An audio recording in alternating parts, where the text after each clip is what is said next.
I have never really been into pixel games. I've never played Undertale, though I probably should. And I was never a big fan of Pokemon either. So naturally, when I first saw this game, I was a bit skeptical. But I was very wrong. And today, I'm going to tell you why.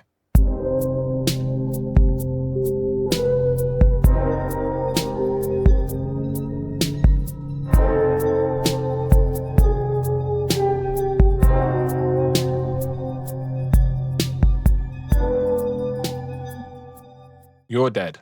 That's how this story starts. You can't remember who did it or even who you are. All you know is that your spirit is trapped in a boat lost at sea. You aren't completely alone.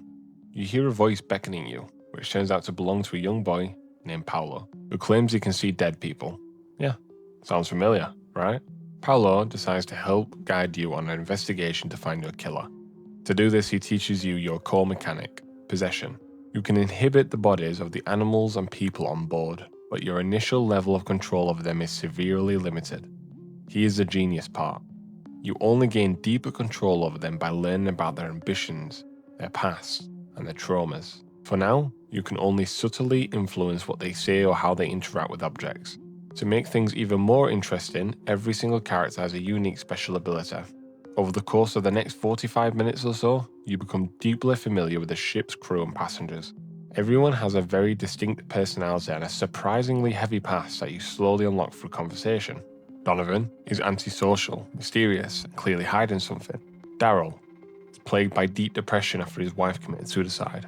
Quella, a broke writer struck in the worst writer's block of her life while quietly battling cancer. Garv, an animal lover fresh out of a brutal divorce and custody battle. Gwen, haunted by intense paranoia that she is being stalked. Sue, a waitress who steals from passengers just to get by, too ashamed to face her parents after failing college. Marcino, a chef with some seriously questionable culinary experience. Alton, a rich kid dropout who fancies Zoo until he realizes she's a thief. Ferdinand, the ship's resident mage, whose overly cheerful mood literally never falters. And the captain, who is completely missing. As you unearth these deeply personal stories, you gain the trust needed to take deeper control of them and investigate. You soon discover that the ship's master key, which unlocks every single room, has been stolen. By playing as Alton, you can find out Sue is the thief, but someone actually stole the key from her on the exact night of your murder.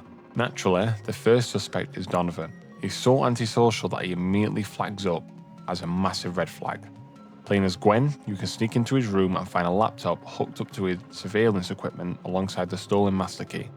It seems like an open and shut case. Armed with this proof, you fully possess Sue and confront him. But there's a twist. Donovan reveals he's actually an undercover FBI agent on the trail of a serial killer. He stole the key just to keep his investigation alive. Now allied with him, you gain partial control of Donovan, allowing you to use the key to search the rest of the ship. While searching the missing captain's room as Donovan, you find a hidden chest containing paint and a note. It reveals that a secret door on the deck has painted over to hide it.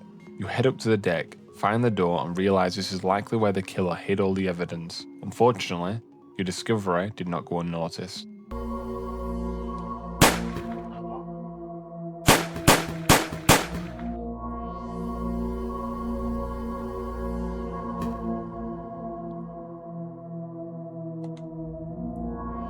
You suddenly awake as a spirit back in Polo's room. There is blood everywhere.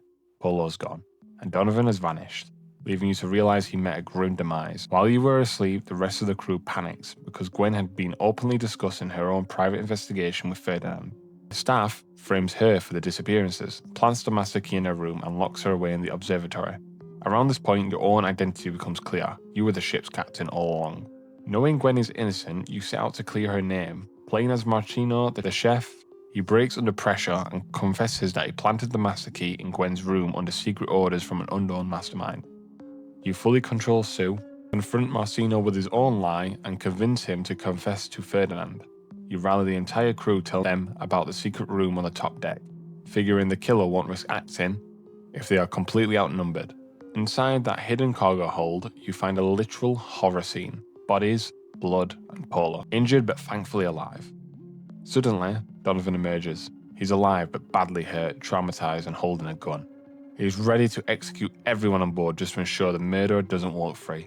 this is where the game hits its climax. There are 4 different endings you can achieve depending entirely on what evidence you present to Donovan and the exact order you say it's in. The worst ending, you fail the logic puzzle, and an unstable Donovan kills absolutely everyone, including himself. There's the half-truth endings, where you reveal Ferdinand is the serial killer. The second villain, Garv, who is exposed as a literal human trafficker running secret orders, gets it off completely scot-free. Or vice versa, where Garv dies but the true killer remains at large. The true ending, you successfully piece together every single microscopic bit of dialogue and evidence gathered throughout the game, exposing both Ferdinand and Garv, saving the surviving crew and bringing absolute closure to the mystery.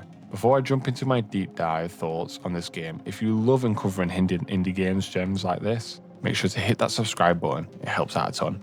Thank you. Despite how short this game is, the character development here is genuinely mind-blowing. The backstories are so incredibly detailed that it makes every single pixelated sprite feels like a real, living, breathing human being.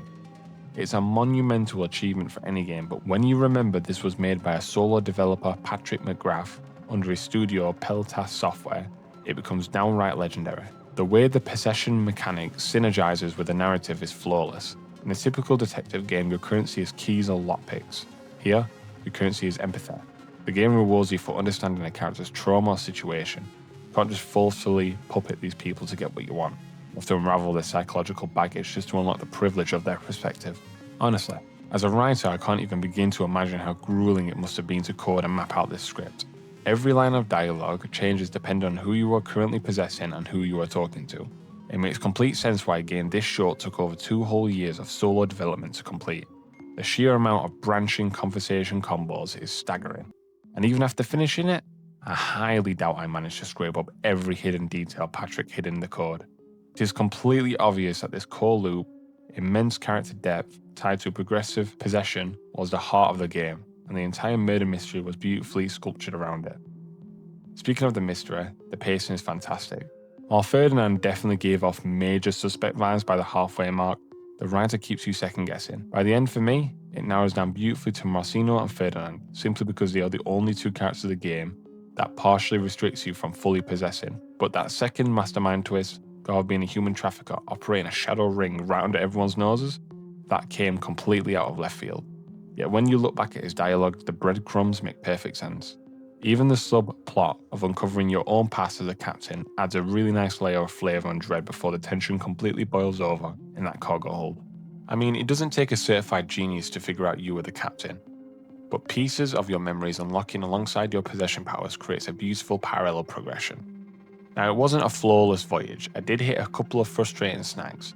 The biggest issue is a bizarre physics bug on the second floor upstairs. Sometimes when waking up, your character will randomly launch into hyperspeed, rocking in completely out of the playable bounds of the map and leaving you permanently stuck.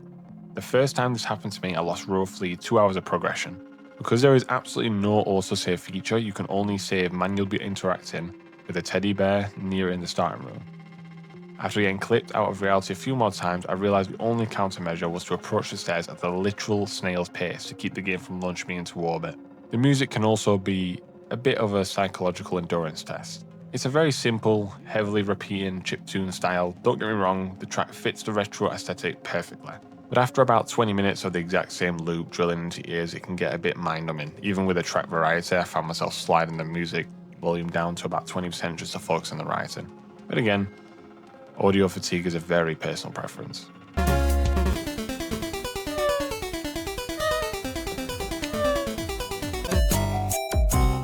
Overall, Why Am I Dead at Sea is absolutely worth your time. It's underrated in narrative design. That sadly got overshadowed by massive indie juggernauts when it launched back in 2015. My only real disappointment is that we never got to see Patrick McGrath expand on this brilliant framework. The game came out over a decade ago and the Peltas Software hasn't released a single title since. It's a shame because his unique approach to storytelling is exactly what the indie scene needs more of. But regardless of where he is now, we can appreciate the credible art he left behind. And considering it literally costs pocket change, just £4 on Steam, it is a perfect weekend experience. Go check it out. Let me know in the comments which engine you managed to get, and I'll see you in the next one.